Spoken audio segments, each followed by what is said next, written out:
we need to talk about the military recruiter VTuber. Let's make it clear. Whether or not they are doing so in an officially sanctioned capacity or just personally is a distinction without a difference. You can argue there are degrees between them, but we don't need to split hairs. I'll address the issue as it matters irrespectively.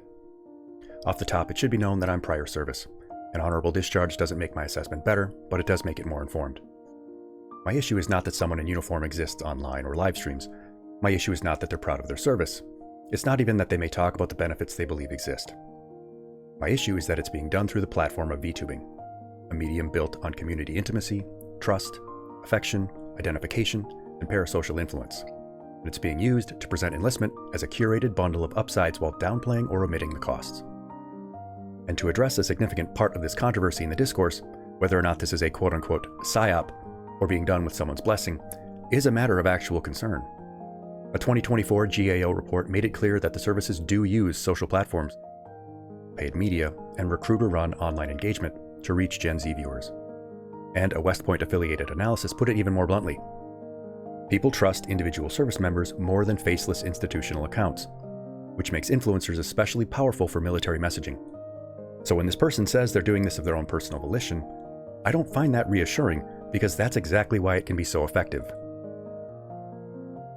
And whether she's an official recruiter in the bureaucratic sense is, as noted, almost besides the point.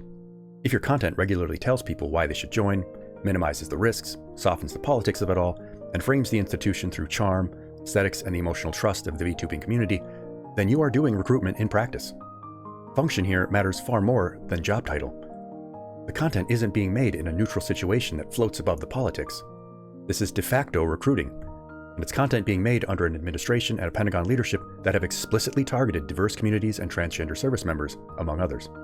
Secretary of War Pete Hegseth publicly declared that DEI is dead at DoD. The department issued guidance to separate troops with gender dysphoria, including involuntary separation. The president fired General C.Q. Brown, and Hegseth announced the firing of Admiral Lisa Franchetti. And as of this week, the President of the United States threatened that a whole civilization will die tonight if he didn't get what he wanted. So when queer viewers, trans viewers, women, black viewers, immigrants, viewers from these countries, or simply anti-war viewers recoil in horror from military recruitment being wrapped in cute streaming aesthetics, that reaction is not irrational. It is a morally and politically grounded one as a response to the actual institutions being sold to people. This is one reason why the "but there are benefits" defense rings hollow to me. Yes, the military offers pay and education and certain long-term benefits, but those benefits are not free.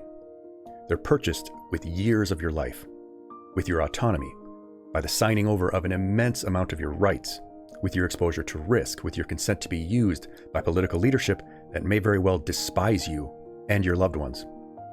And it's sometimes bought with your very life. And later, when veterans need support, they're told to trust systems that have repeatedly been subject to staffing cuts, political indifference, and broken promises. Reuters reported that the VA workforce cuts in 2025 drew wide condemnation from veterans groups who warned that veterans and their families would suffer. So no, I'm not interested in hearing enlistment pitched like a coupon code. And I think the VTuber community needs to be more honest with itself here. This community will produce Google Docs with pages and pages and pages of outrage over petty interpersonal drama, rude DMs, copied ideas, ugly comments. Often that scrutiny is justified. But if we're willing to condemn these smaller harms, then we should be even more willing to condemn the use of our trust-heavy, youth-directed entertainment medium to sanitize enlistment for a war-making institution. If people would immediately understand the discomfort we would have over a VTuber warmly extolling the virtues of weapons manufacturers or private prisons to our vulnerable audiences, then they should understand this too. Because that's the real issue.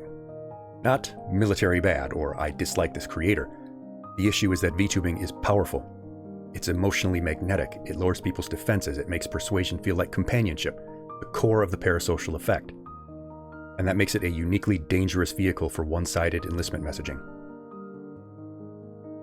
So my position is simple. I do not think this kind of content should be normalized in VTuber spaces. I do not think viewers are wrong to push back. I do not think criticism of this is harassment or overreaction. I think it is community self-defense and moral clarity. And I especially think veterans who know better should speak up. Because if what a young viewer hears is adventure and purpose and benefits and aesthetics, without that very same trusted parasocially attached figure telling them explicitly the other side of the coin, and not in hand-waving generalities like, sure, there are downsides, that messaging is completely, unequivocally, deeply unethical.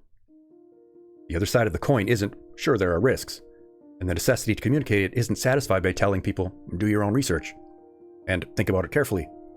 The other side of that coin is lost autonomy, discrimination, trauma, broken promises being used and often tossed aside, and the fact that they may be asked to serve causes they find abhorrent.